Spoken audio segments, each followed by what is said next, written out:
tal? Bienvenidos nuevamente a Línea Médica. Yo soy el doctor Jorge Tapia y hoy vamos a platicar sobre un tema muy interesante. Quédese con nosotros. Vamos a platicar todo sobre la regulación sanitaria en esta cuaresma. Acompáñeme a ver este reportaje.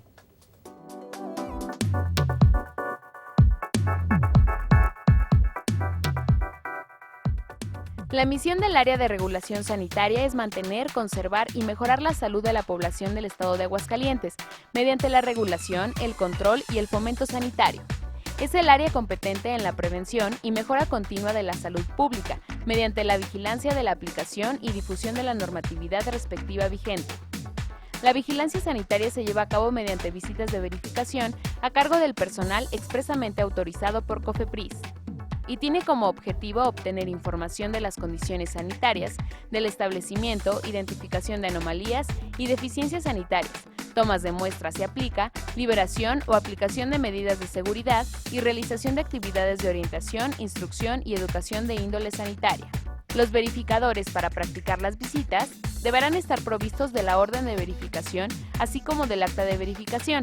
Esta es el documento en el que se hace constar las circunstancias citadas anteriormente. La vigilancia sanitaria es desarrollada por la Comisión de Operación Sanitaria. Se refiere al conjunto de acciones para llevar a cabo la constatación física o inspección de productos, procesos o servicios a lo largo de la cadena de producción y comercialización, y su comparación contra los requisitos establecidos en la normatividad correspondiente para evaluar su cumplimiento. Sus reglamentos y demás disposiciones aplicables serán sancionadas administrativamente por COFEPRIS. Las sanciones administrativas podrán ser amonestación por apercibimiento, multa, clausura temporal o definitiva, que podrá ser parcial o total, arresto hasta por 36 horas.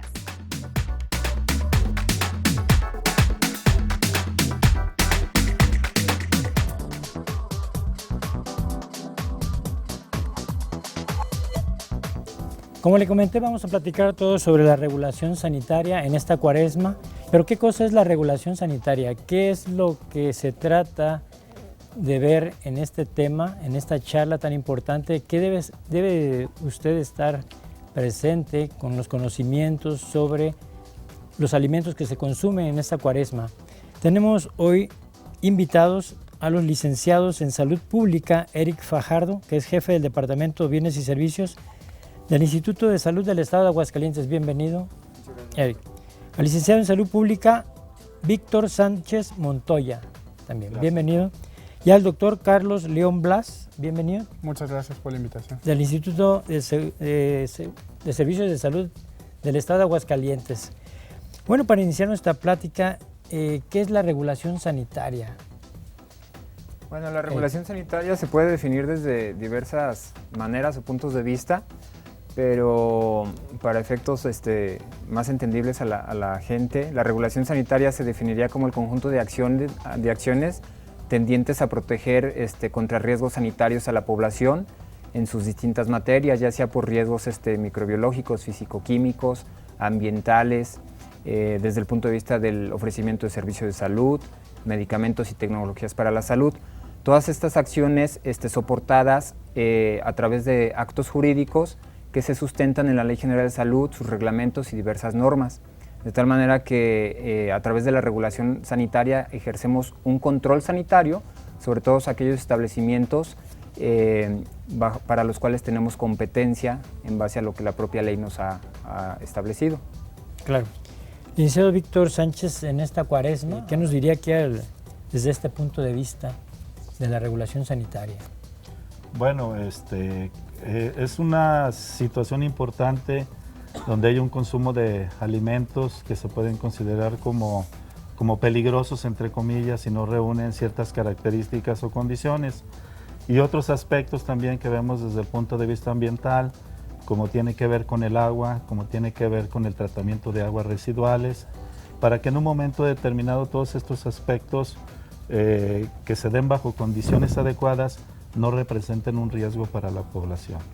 Claro. Dentro de las enfermedades, doctor Carlos León, ¿qué podemos encontrar si alguna, por ejemplo, agua contaminada, no sé, charcos, en algunas tiendas, no sé, a unos autoservicios? Le pregunto esto porque a veces las personas van a algunas tiendas y pues hay agua encharcada. Así Hay es. vegetales, frutas, no sé, quiero mencionar algunos mercados, por ejemplo, donde hay legumbres, frutas que están en el suelo. Y sin embargo, bueno, pues es un riesgo, ¿no?, para la salud. Así es. Bueno, básicamente podemos encontrar o definir una multicausalidad o un grupo de enfermedades que se llevan a cabo por los alimentos o el agua contaminada o que no es adecuadamente procesada. ¿Sí? Nosotros le llamamos intoxicación alimentaria. Esta enfermedad de intoxicación alimentaria es producida por diversos microorganismos, parásitos, bacterias, virus, que van a producir una afectación del sistema gastrointestinal del individuo y eso nos va a llevar a una enfermedad. Se producen diversos signos y síntomas que ya más adelante comentaré y que llevan a la persona incluso a poner en riesgo su vida. Y sobre todo si se trata en la población menor de 5 años o mayor de 60 años. Existe el riesgo de deshidratación y por ello el riesgo y por ello pone en peligro su vida. Algo fundamental en la historia natural de esta intoxicación alimentaria son 3 factores fundamentales, que son alimentos que pueden estar contaminados por una persona que haya preparado alimentos y no se haya lavado adecuadamente las manos, un aseo de las manos. Otra forma de contaminación sería que la persona se haya lavado las manos, pero el alimento venga contaminado por estar regado con agua, como ya lo decía el licenciado Víctor, por agua contaminada. Y la otra forma es que el alimento que nosotros consumimos, sea un pescado, sea un animal, venga contaminado ya por haber el animal consumido alguna toxina o alguna bacteria. Entonces son las 3 formas a grandes rasgos de cómo podemos contaminar y cómo podemos enfermar. Hay muchos microorganismos que pueden ser causantes de estas enfermedades. Tenemos el Vibrio cólera, tenemos la Escherichia coli, tenemos Shigella, Salmonella y las propias toxinas del alimento. Cuando no es procesado adecuadamente, pues evidentemente va a formar toxinas y eso puede poner en peligro la salud de la población. Claro. Licenciado Eric Fajardo, las acciones a desarrollar por parte del Instituto de Salud del Estado de Aguascalientes, ¿cuáles son las acciones que se van a llevar a cabo en esta cuaresma? Bueno, básicamente el operativo de control sanitario durante la temporada de cuaresma involucra 2 líneas de acción principales.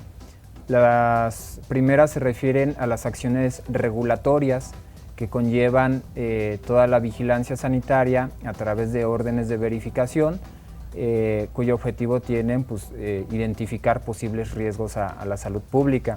En este sentido, bueno, pues nosotros vamos a visitar tanto a las empresas que se dedican a la comercialización al mayoreo de productos del mar, ya sean productos frescos, congelados. Vamos a visitar también a los establecimientos que venden este tipo de productos al menudeo, algunos centrales de abasto, tiendas de autoservicio. También visitamos los establecimientos dedicados al giro de servicios, es decir, quienes ya toman estos productos como materias primas para transformarlos en alimentos listos para su consumo, ¿no? Alimentos preparados. En todos estos niveles o tipos de giros nosotros vigilamos o verificamos las condiciones de infraestructura de los establecimientos.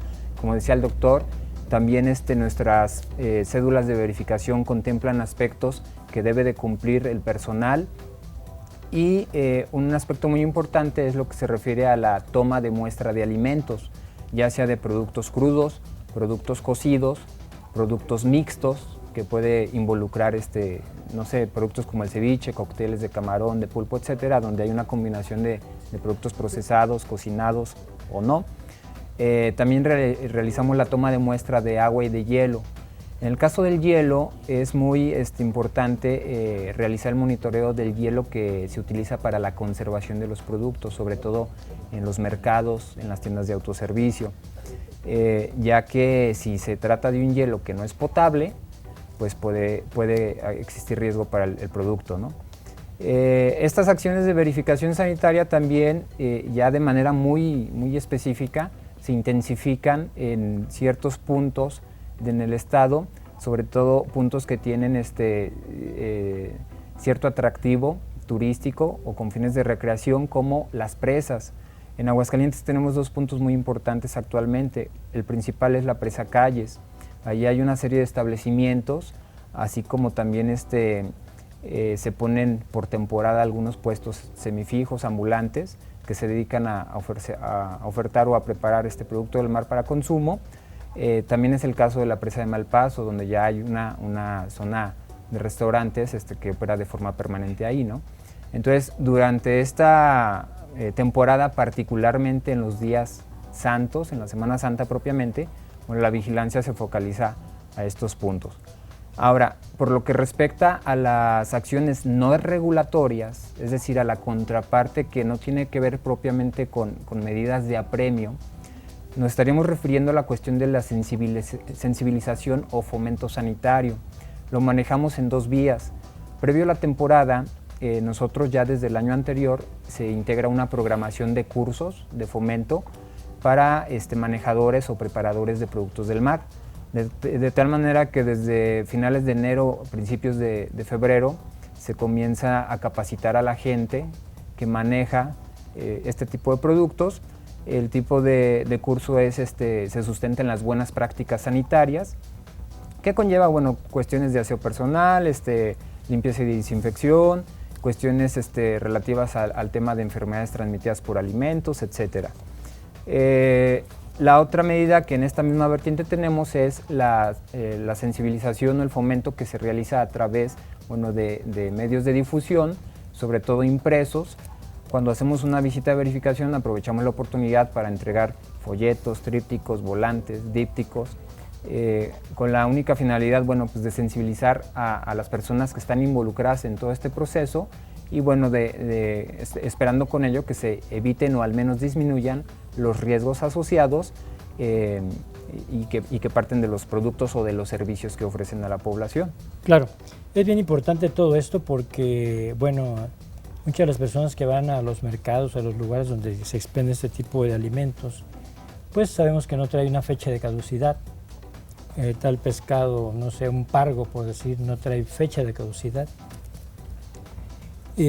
Después del corte vamos a platicar sobre esto para saber cómo podemos identificar un alimento fresco y que es saludable además. Si me lo permiten, vamos a la pausa y regresamos en un momento más. Estamos platicando todo sobre la cuestión sanitaria, regulación sanitaria en esta cuaresma, aquí en Aguascalientes. Volvemos.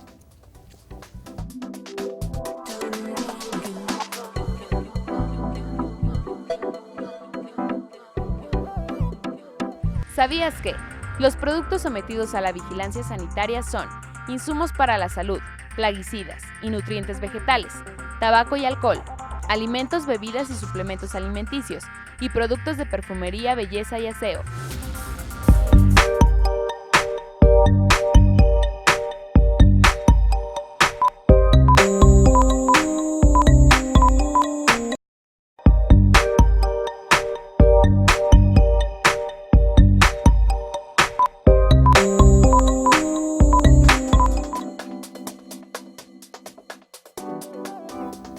Estamos de regreso y ¿cómo identificar el pescado fresco? Les dije antes de irme al corte de la pausa que no trae una fecha de caducidad, sin embargo usted va a ir a comprar un pescado o algún marisco que a usted le guste, pero saber, ¿está fresco? ¿Lo puedo comer con mucha seguridad? Adelante, licenciado. Bueno, en este tema del grado de frescura o no que pueda tener un producto, sobre todo nos apoyamos en las características organolépticas que el producto puede o no tener en el momento en que lo vamos a adquirir. La cuestión más, el ejemplo más práctico que solemos utilizar es el del pescado fresco. Cuando se va a adquirir pescado, las características físicas que debe de tener son las siguientes. Tratándose de los ojos deben de estar cristalinos, deben de ser totalmente esféricos, curvos, de tal manera que un ojo opaco o un ojo ya hundido sería un signo de que ese producto ya no es fresco o su grado de frescura ha disminuido. En el caso de las agallas de un producto fresco se mantienen con un color rojo vivo, un color rojo tinto, y se encuentran como un peine, ¿no? Totalmente separadas. En un producto que ha perdido su frescura, el color rojo se empieza a ver opacado y se empiezan a aglutinar las cerdas de las agallas. En el caso particular de las escamas, en un producto fresco, las escamas no se desprenden tan fácilmente. De tal manera que si yo tomo la escama del pescado y la jalo y esta se desprende sin ningún esfuerzo, pues igual ese producto ya está iniciando una etapa de descomposición. Finalmente, bueno, por lo que respecta a la textura de la carne, un pescado fresco al momento de generarle compresión, pues la carne vuelve a retomar su forma, ¿no? En un producto que ya no se encuentra fresco, bueno, se le quedan marcados los dedos, por así decirlo, ¿no? En el caso de los productos de los moluscos, gasterópodos o cefalópodos o bivalvos. O los que vienen enlatados, ¿no? En frascos de vidrio, por ejemplo, los ostiones. Bueno, el tema de los ostiones es un tema muy particular, no solamente ostiones, mejillones, etcétera, porque tratándose de productos envasados, esta pregunta es muy interesante desde el punto de vista de que el ostión es uno de los principales productos que se vuelven un vector de la bacteria Vibrio cholera por las condiciones naturales de este organismo. El ostión envasado forzosamente debe de tener, cualquier producto que se ofrezca al público envasado debe de contar con una etiqueta. Esta etiqueta debe traer información básica, en el caso de los productos del mar, la zona de extracción. Las autoridades ambientales y también las autoridades de salud a nivel federal tienen determinadas zonas de extracción autorizadas basadas en la calidad sanitaria de las aguas. Deben saber que regulación sanitaria, no es el caso de Aguascalientes porque no tenemos costas, pero los estados que sí las tienen, el área de regulación sanitaria, así como aquí monitoreamos las aguas con fines recreativos, como las aguas de los principales balnearios o las aguas de las presas, en las costas también se muestrea esa agua para determinar la cantidad de coliformes que pueda llegar a tener o no. En base a eso, en gran medida se determinan las zonas de extracción. Cuando un producto como los ostiones envasados carece de etiqueta, inmediatamente nosotros determinamos, o el criterio es verlo como un producto de riesgo, porque no está definiendo su zona de procedencia. De igual manera, en los productos envasados es obligado establecer una fecha de caducidad, cosa que no sucede con los productos que se ofrecen o se venden a granel. Este programa de rastreabilidad de moluscos bivalvos, como nosotros lo llamamos, tiene por objeto identificar aquellos productos que pueden representar un riesgo a la población. Claro. Y señor Víctor Sánchez, en cuanto al agua se refiere, Sí. Ya lo mencionaron, el agua es muy importante, ¿verdad?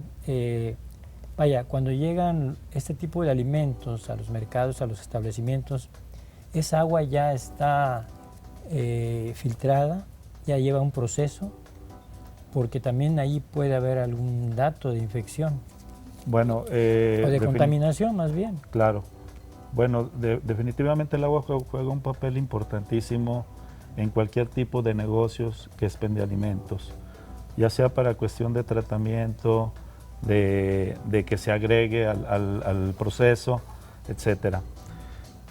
Vale la pena mencionar que en Aguascalientes tenemos alrededor de 460 sistemas de agua potable que nos surten los municipios, que es responsabilidad del municipio que esta calidad del agua se dé con agua de calidad bacteriológica,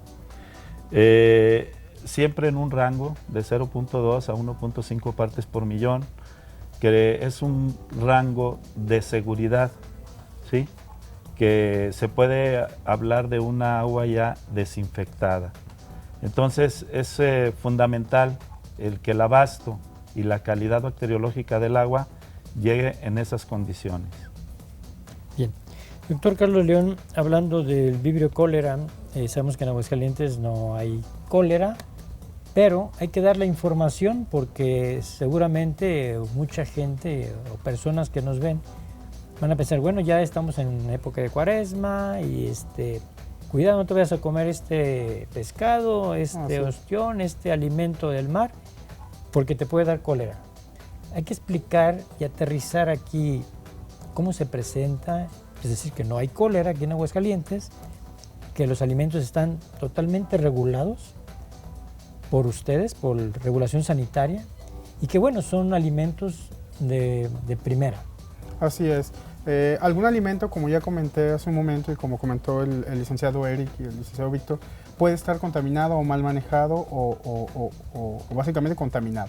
Entonces, para eso, nosotros, todo el personal de la Secretaría de Salud, con sus 83 unidades de primer nivel de atención, sus 6 hospitales de segundo y tercer nivel de atención, dan la atención necesaria y reconocen a través de sus médicos los signos y síntomas de las intoxicaciones alimentarias por diversas etiologías, bacterias, virus, parásitos. En particular, el Vibrio cholera, una bacteria gram negativa que causa ciertos signos y síntomas. Voy a dar un panorama general de la mayoría de los signos y síntomas de las intoxicaciones alimentarias en general.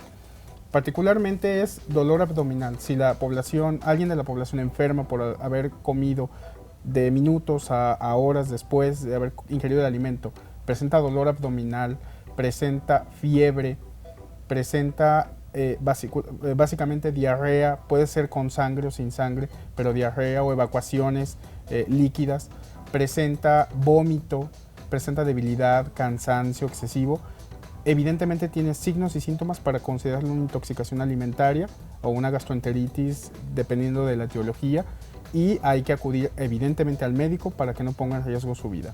El Vibrio cholera provoca diarrea sanguinolenta y provoca vómito, vómito en muy importante cantidad, lo cual pone al paciente en riesgo de deshidratación y hay que administrar los antibióticos necesarios.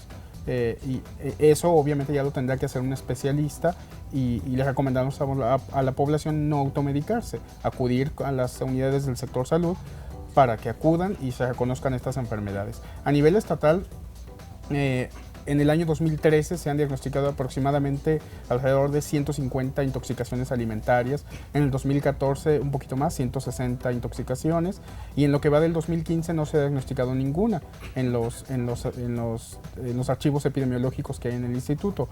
Pero viene la temporada de calor, viene la temporada de cuaresma y bueno, estas intoxicaciones evidentemente se presentan con mayor probabilidad en estas temporadas de calor. Se puede presentar un caso en una persona o en un grupo de personas que haya consumido algún alimento contaminado. Estos casos aislados, bueno, se les da un estudio epidemiológico por parte de la Secretaría de Salud y esto es muy importante porque se trata de buscar la fuente primaria de contaminación de ese alimento o de la persona que ingirió ese alimento, y ya con que tengamos 1 o 2 pacientes sospechosos, ya se hace un estudio epidemiológico y se trata como un brote. Y esto se destaca personal de salud de las áreas pertinentes a epidemiología para que vayan y hagan todo un rastreo del alimento, de las personas enfermas, historias clínicas y todo lo que conlleva un estudio epidemiológico, muestras de popó, muestras de los alimentos, y así se rastree y se llegue al origen de la enfermedad, ¿no? Claro, esto es prevención. Así es. Que a través de estos programas siempre he dicho que la prevención no cuesta, únicamente tener un poquito de razonamiento y de educación para mejorar nuestra salud. Así es. Entonces vamos a ir a la pausa y vamos a regresar en un momento más, Claro si me sí. lo permites. Vamos a la pausa, estamos platicando todos sobre la regulación sanitaria en esta cuaresma aquí en Aguascalientes. Regresamos.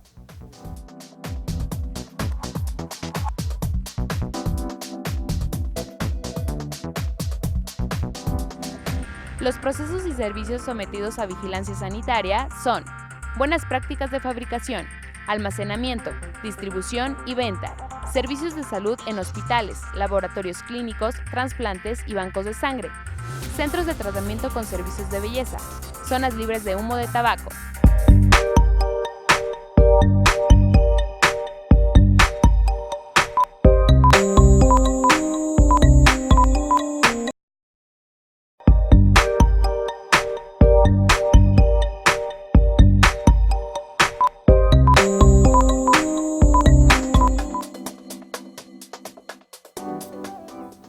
Estamos de regreso y bueno, platicando todo sobre los alimentos, la regulación sanitaria. ¿Cómo debe de reconocer usted estos alimentos que están bien, saludables y que usted puede ingerir con mucha seguridad? ¿Qué se espera, licenciados, en esta cuaresma sobre pues, resultados que arrojen? ¿Se va a hacer más intensiva esta campaña, por decir, de abatir más, así como se han hecho en las vacunas, como se han hecho en todos los programas que hace el Instituto de Salud del Estado de Aguascalientes?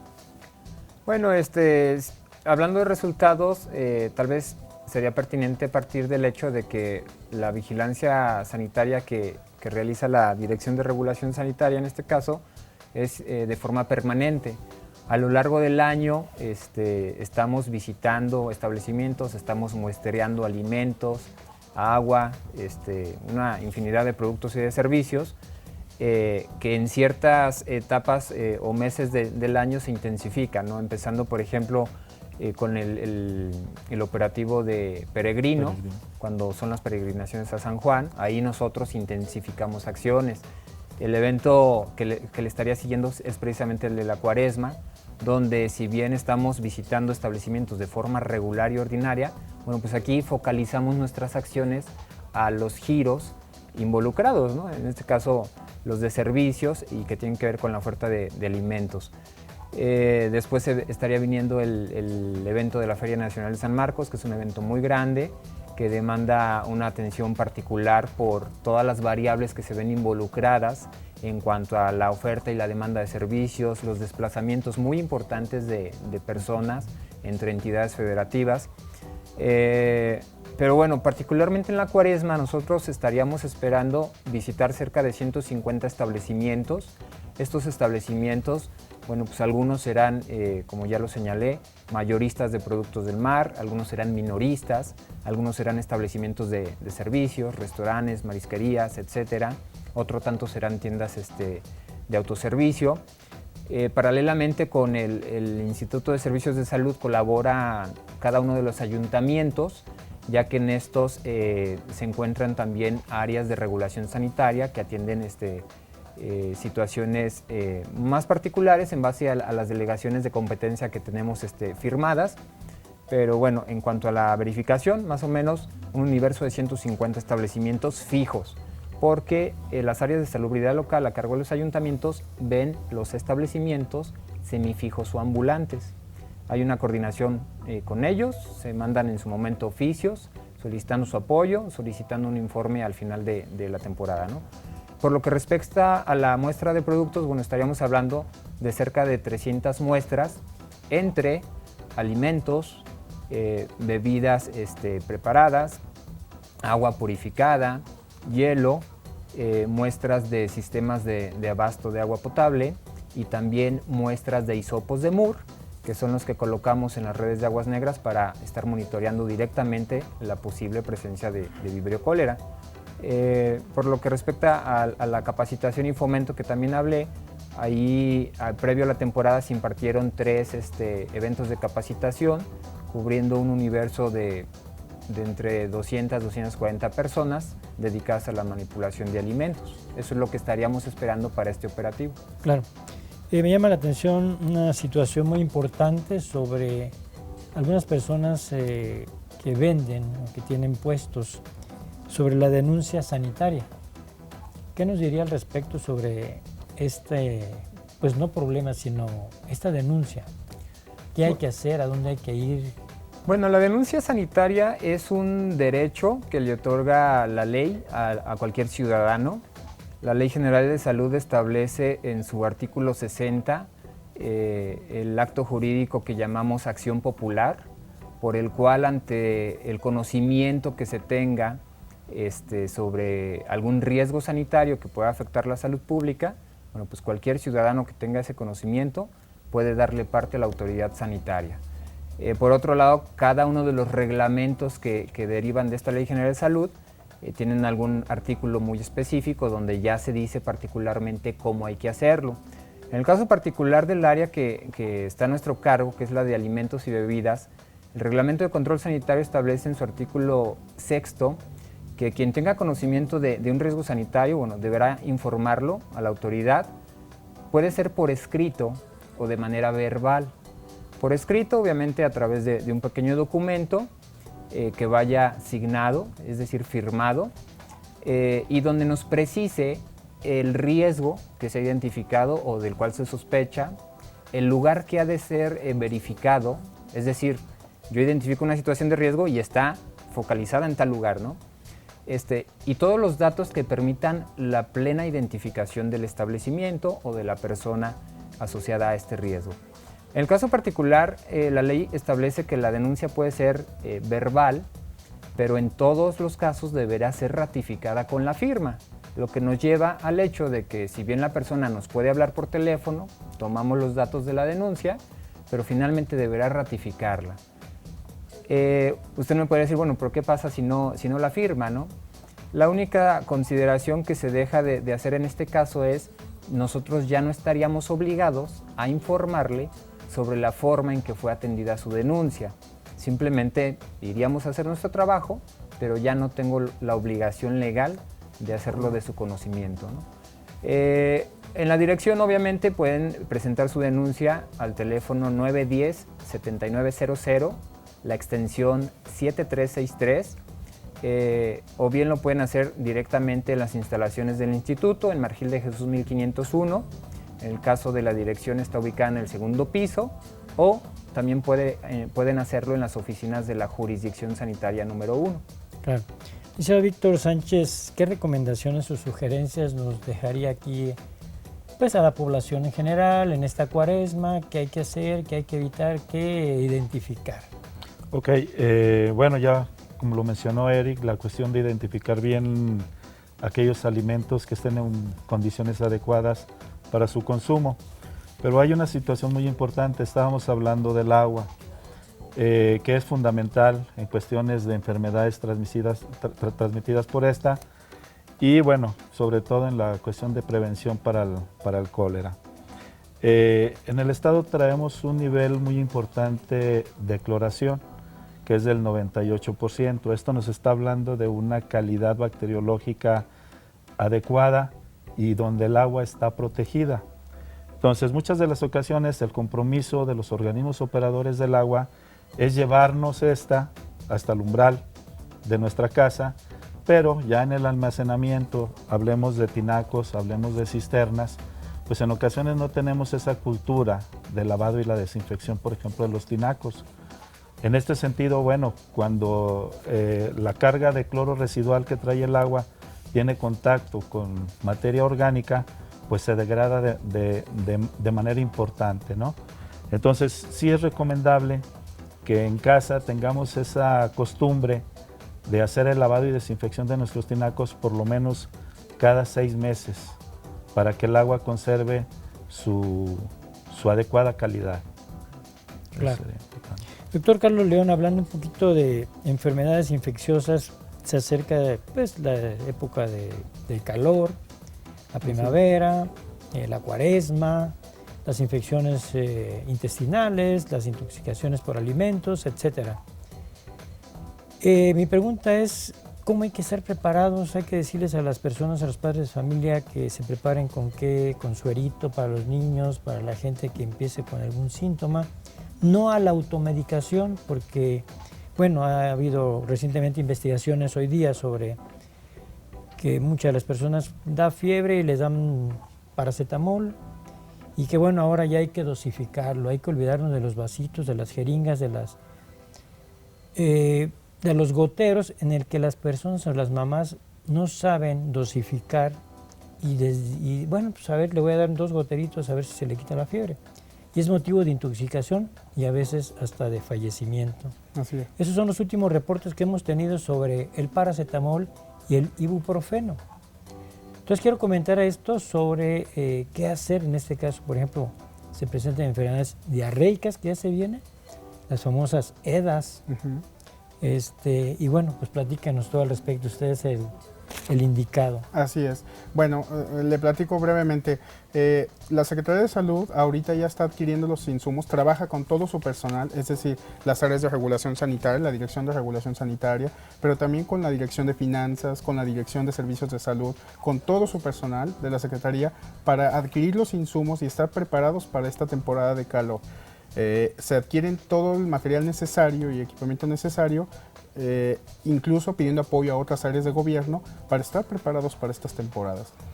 Si bien la población tiene que cooperar y ayudar en todas las acciones, como son medidas preventivas para evitar las enfermedades diarreicas agudas o las intoxicaciones alimentarias en general. ¿Cuáles son algunas medidas muy básicas que puede tener la población para vigilar su salud? Primero, no consumir alimentos en estas temporadas de calor que estén sospechosos o mal preparados o que sean de dudosa procedencia, ¿no? Segundo, no consumir alimentos preferentemente en la calle y más en temporadas donde hace mucho viento o donde la comida está expuesta al polvo, al aire, porque seguro va a estar contaminada con algún microorganismo. Tercero, el lavado de manos es fundamental para todo el que prepara alimentos y para todo el que tiene algún proceso o interviene en el manejo de agua o de alimentos. Desde la familia, estoy hablando, desde el hogar. Y esto es un lavado de manos que dure por lo menos de 40 a 60 segundos, que sea el lavado de manos enérgico y que cubra hasta la superficie de la muñeca, poniendo especial atención en las uñas, en las uniones entre los dedos, y eso va a permitir que el lavado de manos de 40 o 60 segundos, menos de un minuto, sea efectivo para desinfectar, para limpiar las manos. Ahora bien, con el manejo de los alimentos, pues también hay que tener mucho cuidado. Recordemos que la persona que maneja los alimentos en casa, pues debe de ser preferentemente una persona que tenga el conocimiento básico para librarlo y lavar los utensilios y librar el alimento y conservarlo adecuadamente en casa, evidentemente.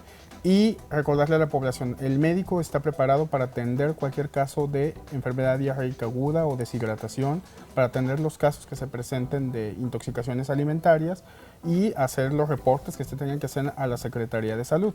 Para la población en general hay más información que tiene que ver con los signos y síntomas, con los tratamientos que ofrecen en la Secretaría de Salud, en las páginas de internet, ahora que está muy actual la tecnología, hacerle llegar a la población las páginas en donde puede consultar información en caso de que tenga duda de la Secretaría de Salud Federal en www.secretariadesalud.gov.mx o las páginas del ICEA, icea.gov.mx, o los teléfonos, incluso, como ya lo comentaba el licenciado Eric, de la propia Secretaría de Salud, de los servicios de salud, en el 910-7900, donde pueden ellos hablar y consultar en la Dirección de Servicios de Salud acerca de los signos y síntomas o de alguna sospecha de algún paciente enfermo o contaminado a través de la Dirección de Epidemiología.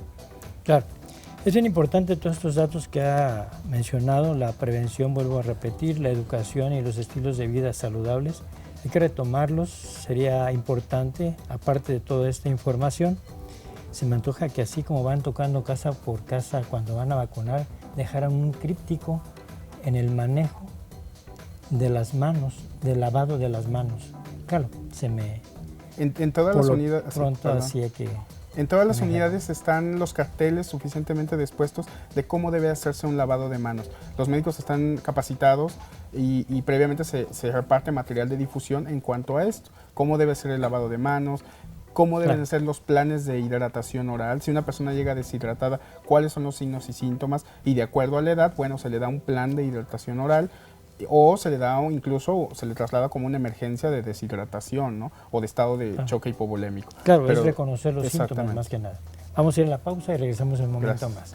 Estamos platicando todos sobre la cuestión sanitaria, la regulación sanitaria de los alimentos, algunos tips que debe hacer usted cuando se presenta algún síntoma de diarrea en los niños, en el adulto, tener a la mano el suero vida oral y bueno, saber utilizarlo. Vamos a la pausa y regreso en un momento más.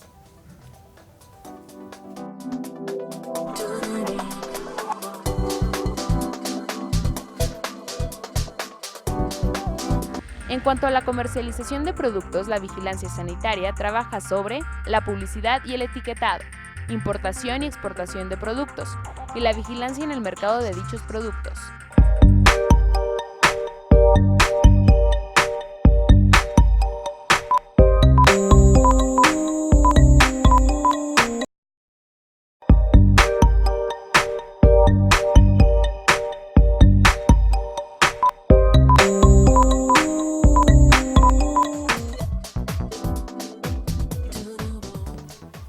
Bueno, y en esta última parte, tan interesante charla de cómo cuidar nuestra salud a través del lavado de las manos, más que nada, saber la técnica específica de cómo lavarse las manos, el aseo principal, la limpieza de los alimentos, cómo desinfectarlas, y esto, bueno, pues se traduce hacia una mejor salud. Yo le quiero preguntar al licenciado Eric Fajardo, en cuanto a las muestras de agua, las muestras de hielo, que ya vuelvo a repetir, las muestras de alimentos, ¿qué pasa con esto? ¿Cuál es la regulación sanitaria de esto? Bueno, el proceso administrativo que se sigue posterior a una visita de verificación o a una toma de muestra de productos o incluso a una muestra de etiqueta de un producto, conlleva lo que llamamos dictamen sanitario. Es decir, cuando yo me presento en un establecimiento a observar las condiciones en las que éste está operando, o bien cuando encontré un producto expuesto a cierta manipulación, a cierta temperatura, a cierta protección, hay que dictaminar estas situaciones encontradas ahí y que quedaron plasmadas en el acta de verificación sanitaria. Entonces el dictamen no es más que comparar la posible anomalía que encontramos nosotros contra la regla que está establecida en la ley, en el reglamento o en una norma en específico. De tal manera que ante las anomalías o inconsistencias que, por ejemplo, en el caso de un establecimiento se encontraron, por decir el bote de basura sin tapa, no hay rotulación, hablando de lavado de manos, pues tienen su estación sanitaria para el lavado de manos, pero pues no hay jabón, no hay cepillo para uñas, no hay toallas desechables. Bueno, todas esas cuestiones están encasilladas o encuadradas en la ley, de tal manera que de ahí se desprenden lo que llamamos medidas técnicas, por las cuales la autoridad le hace saber al particular todas aquellas medidas correctivas que deberá de implementar. Obviamente todas estas están encaminadas a que prevalezcan las buenas prácticas sanitarias, que si se llevan a cabo, bueno, garantizan de alguna manera la inocuidad de los productos y un servicio sanitariamente adecuado, ¿no? En el caso particular de las muestras de alimentos, las propias normas, según sea el tipo de alimento del que hablamos, si es agua, hielo purificado, los estándares microbiológicos tales van a ser diferentes a los de una carne cruda o a los de un alimento cocido, pero indistintamente del tipo de producto, la norma establece el límite microbiológico que puede tener en cuanto a microorganismos ese producto en particular. Incluso en algunos casos se precisan también cuestiones físico-químicas, por ejemplo en las aguas purificadas, pues aquí por la región en la que estamos, Aguascalientes, que es un agua dura, como la llamamos, no puede exceder de 1.5 de flúor. En este mismo sentido, por ejemplo, la sal de mesa en Aguascalientes debe de ser solamente sal yodada. En la República se comercializa sal yodada fluorurada, pero en el caso de nuestro estado, las sales con presencia de flúor están prohibidas. ¿Por qué? Porque de forma natural lo tenemos en el agua que consumimos, ¿no?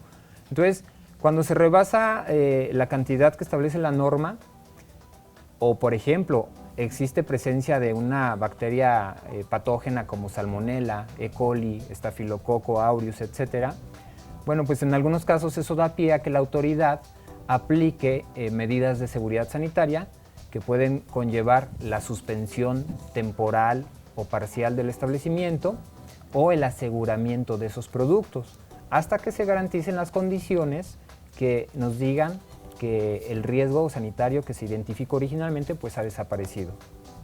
Claro. Licenciado Víctor Sánchez, ¿qué nos dice al respecto? Ya para terminar, ¿qué les diría a nuestro teleauditorio? Bueno, pues nada más invitarlos a seguir todas estas recomendaciones que se han dado, tanto por el doctor como por nosotros dos, y sobre todo, bueno, pues que cuiden su salud y decirles que estamos a sus órdenes para cualquier duda, cualquier comentario. Ya se proporcionaron los teléfonos también y estamos a la orden. Bien. Doctor Carlos León, en cuanto a sugerencias, igual al teleauditorio, ¿qué les mencionaría? ¿A dónde acudir? Repitiendo nuevamente la sintomatología de las diarreas, de la deshidratación. ¿Cómo identificar a un paciente que tiene una deshidratación? Un niño más que nada.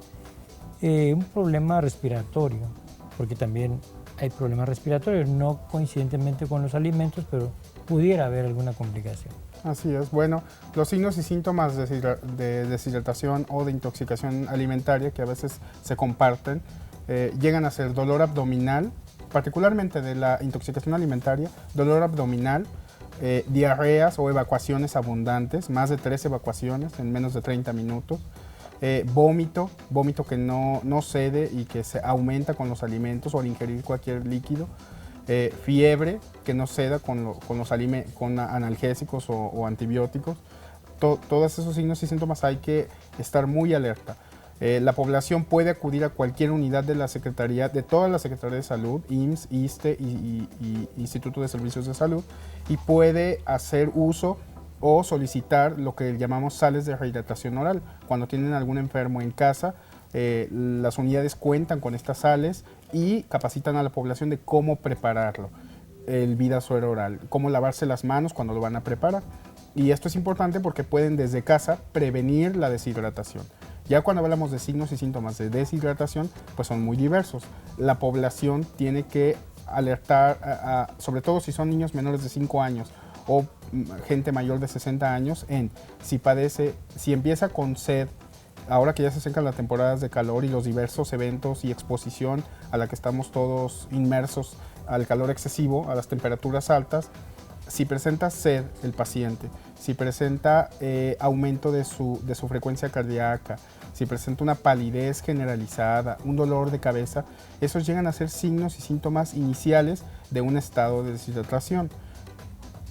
Después vienen ya signos y síntomas ya que el médico tendrá que buscar con más detenimiento, como son la taquicardia, y hacer un historial clínico desde luego para evidenciar que estuvo expuesta esa persona y que tiene un golpe de calor o de plano ya lleva signos y síntomas de deshidratación como tal, que son presión baja, taquicardia, incluso el estado de desmayo o inconsciencia, que ya ahí se tendrán que tomar otras medidas más enérgicas. Claro.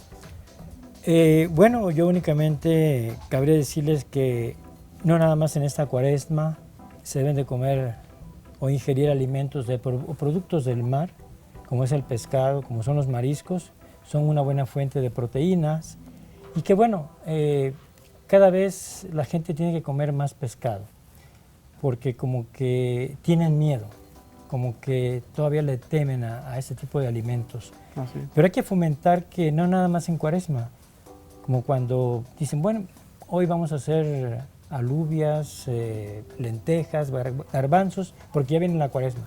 Y todo el año no. Únicamente en esas etapas, en estas fechas es cuando más se consume esto. Pero yo creo que aquí hay que dejar bien claro que el consumo de este tipo de alimentos son saludables y que, bueno, con mucha seguridad se deben de comer, ¿verdad? Esos alimentos, productos del mar. No nada más en la etapa de cuaresma, sino Durante todo el año. Así es. Quiero dar las gracias al licenciado en Salud Pública Eric Fajardo, jefe del Departamento de Bienes y Servicios. Gracias por haber estado con nosotros. Al contrario, Al licenciado gracias. Víctor Sánchez, también gracias por haber estado con nosotros. Gracias, pues. Y al doctor Carlos León Blas, también médico del Instituto de Salud del Estado de Aguascalientes. Gracias por haber estado con Gracias por la nosotros. invitación. Yo soy el doctor Jorge Tapia, me despido, los veo el próximo sábado aquí por Línea Médica. Cuídese mucho, cuide su salud y consuma alimentos del mar.